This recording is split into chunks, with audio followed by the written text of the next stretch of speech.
Good evening, everyone. I'm Dr. Ramanathan from Singapore, and my talk today is on one of the common aspects of that we all face when you have patients on ECMO. I've been asked to talk on ECMO in septic shock. Just a second. Okay.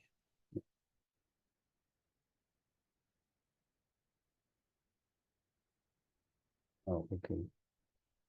Let's get this off. Yeah. Okay. All right. So it's as I said earlier, patients with septic shock are often referred for ECMO, and uh, it's sometimes decision making on the utility and futility of ECMO in septic shock can be tricky. So before I dive deep into how ECMO works in septic shock and in which scenarios it's very helpful, just a few aspects to brush upon septic shock per se, so that we understand how ECMO can be useful in scenarios pertaining to septic shock. Now, at the outset, you need to understand one thing. This was a paper published, say, about 40 or 30 years back, 35 years back, where it was observed that during sepsis, there is always a reversible myocardial dysfunction. So clearly, one thing that is less defined or poorly defined is the involvement of heart in sepsis and septic shock. There is an entity called a septic cardiomyopathy that is poorly defined. It happens in less than 5% of patients with septic shock. But having said that, a reversible myocardial dysfunction almost invariably happens during sepsis. There are specific infections which have a preponderance towards myocardial dysfunction. So viruses and bacteria such as pneumococcus have been shown in pathological slides to cause cardiac scarring. So going on to say that some of these organisms are cardiotropic. Mind you, it's not just the organism alone that causes damage to the heart in sepsis. In patients with septic shock, you end up starting them on catecholamines to counter the vasoplegia. And such patients, they do get some element of catecholamine-induced myocardial dysfunction. A very few patients do develop catecholamine-induced cardiomyopathies too. Reversible cardiomyopathies or left ventricular dysfunction states such as Takotsubo cardiomyopathy has been described in patients with septic shock as well. Now, this is a very nice paper published about 10 years back by Marco Cecchoni and Antoine Baron in ICM, where they showed that there is a depressed myocardial performance in 100% of the patients with septic shock. Most of the time, it's LV systolic dysfunction. Sometimes it's LV diastolic dysfunction. And very often, it can also present as RV systolic dysfunction. Going on to say that the pattern of myocardial dysfunction or depressed intrinsic myocardial performance has been something that has intrigued a lot of clinicians in the context of septic cardiomyopathy. Now, it is with this background that I introduce you to how ECMO is going to be useful in sepsis and septic shock. Clearly, I've given you a clue that it's the cardiac dysfunction that's going to be helpful when you use ECMO. And to substantiate that, I'm going to throw you a few recent papers in a logical way so that you understand where and how ECMO can be useful in this context. So the initial papers on the use of ECMO in sepsis and septic shock comes from the pediatric world. In fact, the outcomes in pediatrics were quite good, to the point that Dr. McLaren, when he published the outcomes of central ECMO in refractory pediatric septic shock, 80% of his patients survived to hospital discharge. Going on to say that it's a huge number for pediatric septic shock patients who are otherwise deemed or doomed to die to survive, and that too, such high numbers when it was used in the context of central ECMO. Not just that, following these series of papers, the American College of Critical Care Medicine, as well as the Surviving Sepsis campaign, in its guidelines for the management of pediatric and neonatal septic shock, made sure that ECMO was a treatment option in refractory septic shock in pediatrics and neonates. So I reiterate, in pediatric patients and neonates, this is already a part of the algorithm for management of septic shock, and it is considered in refractory shock. How about adult patients? Now, one thing about adult patients we can be proud of is the initial papers on adult septic shock and the use of ECMO came from Asia. A lot of papers from Taiwan and Korea, which went on to highlight the futility of ECMO in adult septic shock. So if you look at this series from Taiwan, only 15% survived to hospital discharge out of a group of 52 patients. The point I'm going to highlight here, and this is going to be something which I'm going to deduct eventually as to when ECMO would be used in septic shock.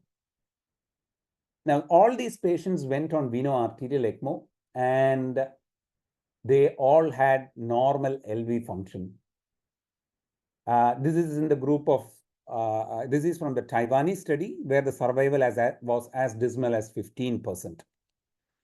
Now, this was a paper from Park and colleagues in Korea in and around the same time, where they cannulated adult patients in refractory septic shock.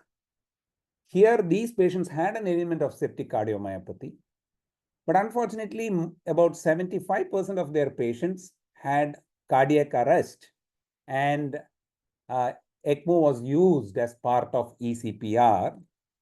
Their outcomes were equally bad. None of the patients in whom ECMO was initiated 30 hours after the onset of septic shock survived. And clearly, there were some glaring signals here as to how much ECMO would be efficacious in septic shock. Now, that put forward a major question. Why is ECMO effective in pediatric septic shock or neonatal septic shock, but it's clearly not effective in adult septic shock? Similar kind of picture was seen in another Taiwanese paper, where they looked at a multivariate regression and predictors of survival. Clearly, things such as CPR during ECMO, the need for VA ECMO, as well as an increasing age showed poor prognosis. Going on to say that such patients are not good if you are going on ECMO. But then that also begged the question, if these patients are not good for or good on ECMO, who are those patients who are ideally suited to go on ECMO? Again, their overall survival was very low as well. Survival was even lower with VA ECMO. Now, this To answer this question, if you look at the pattern of septic shock amongst the varying age groups, that probably explains the difference in outcomes in the studies that I outlined so far.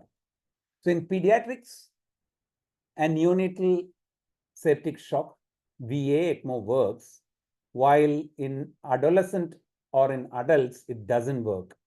That's mainly because in neonates, septic shock presents predominantly as right heart failure or persistent pulmonary hypertension of newborn.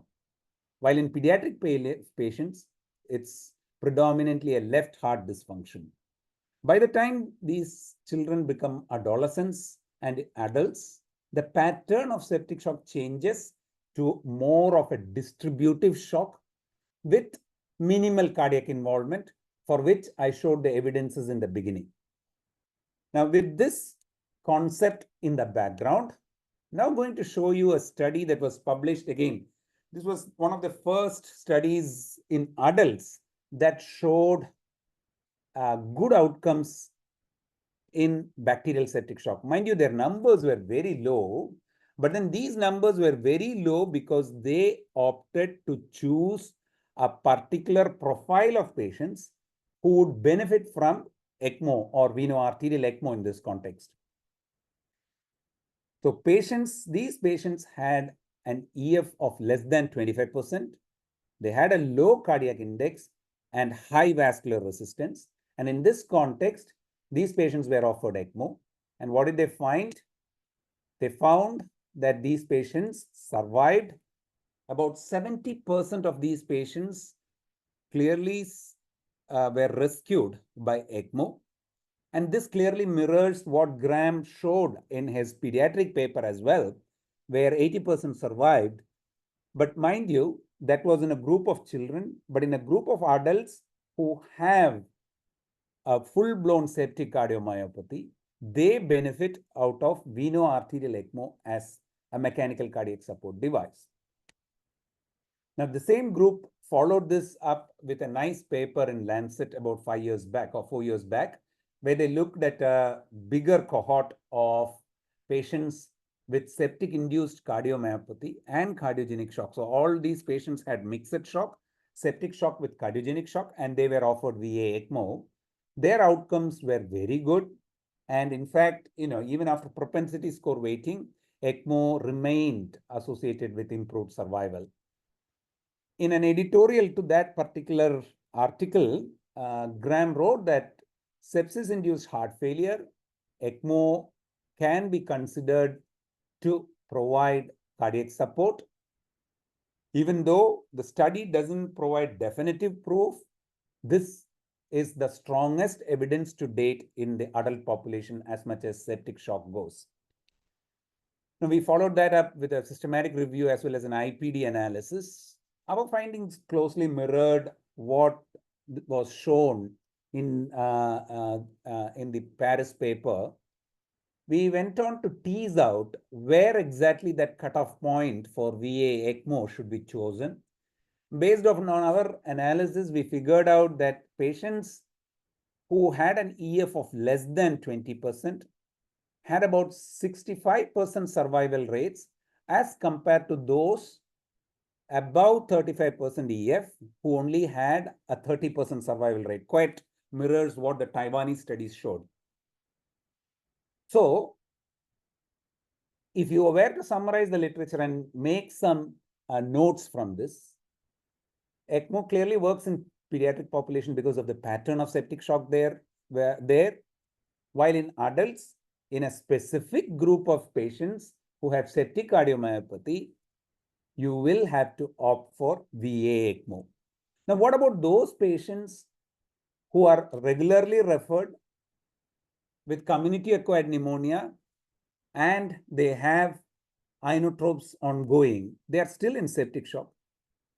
A lot of them, by virtue of ARTSNet ventilation, will have some element of RV dysfunction, which would contribute to the shock. Now, in such scenarios, as much as RV dysfunction is mild to moderate, clearing the hypoxia and correcting the acidosis, the respiratory acidosis created by your ventilation, usually corrects the RV dysfunction as well. And in that context, patients with ARDS who have mild to moderate RV dysfunction are best treated with VV ECMO. So the use of venous ECMO in septic shock patients is clearly delineated by their degree of RV dysfunction, while patients with biventricular failure or severe LV dysfunction would benefit from veno-arterial ECMO in this context. Now, our paper was essentially followed up by a series of other papers as well from Karolinska as well as from NHS UK, where similar kind of outcomes were shown. In fact, the Karolinska paper showed that the hospital survival was as high as 90%, and the ejection fraction of such patients were only 25%. So the bottom line, which I'm trying to summarize here is both VV ECMO and VA ECMO are used in patients with septic shock. VV ECMO in those patients with RV dysfunction, especially mild to moderate. We know arterial ECMO in those patients with LV dysfunction. Mind you, those patients who need veno-arterial ECMO as a MCS device will eventually need conversion from VA to VV. And this is guided by serial echocardiograms. Now, the take-home point at the end of this lecture, which I think you should know, is clearly, we all know that ECMO in layman's term is artificial heart and artificial lungs. The centrifugal pump acts as the artificial heart while the oxygenator acts as the artificial lung. In septic shock or in any patient for that matter, ECMO can always support your heart. ECMO can always support your lungs, but ECMO can never support your capillaries. So patients with pure distributive shock will never benefit from ECMO in any condition. They need to have an element of cardiomyopathy or LV-RV dysfunction in varying orders to be supported either by VV ECMO or VA ECMO in their respective contexts. So just for those who would be interested in looking at a decision-making algorithm for ECMO in septic shock, if you are referred a patient, clearly, the first and foremost things that you look for is does this patient have severe hypoxemic respiratory failure or refractory hypoxemia? And in this context, an echo gets done to decide whether there is right ventricular dysfunction or biventricular dysfunction. If it is right ventricular dysfunction, which is mild or moderate, you offer them venous ECMO, while those with biventricular dysfunction or left ventricular dysfunction, they get veno-arterial ECMO. This is just a guiding principle when it comes to decision making for ECMO in septic shock. For patients who do not have cardiac dysfunction, ECMO will not be helpful unless and until you just use it for the sake of ARDS. Veno-arterial ECMO will not be indicated in such cases. I think I'll stop here and take your questions. More than happy to answer them.